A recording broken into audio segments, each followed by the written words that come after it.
Canlar burası dere dedikleri yer.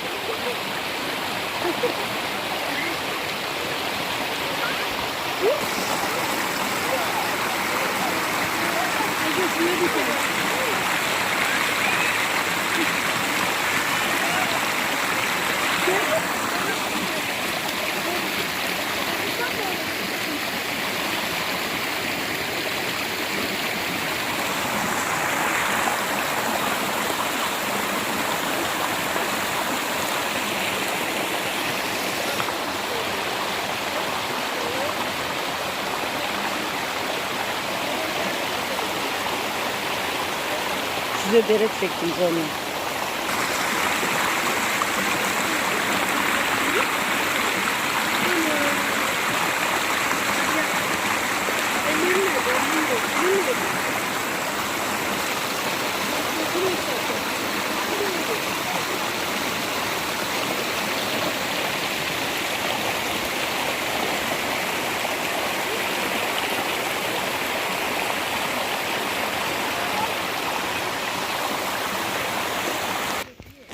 Canlar dereye çektim size. Şimdi dönüş yapıyoruz.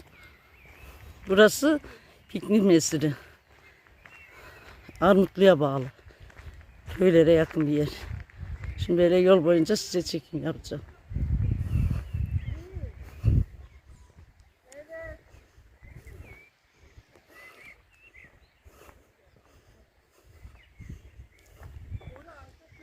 Bakın canlar.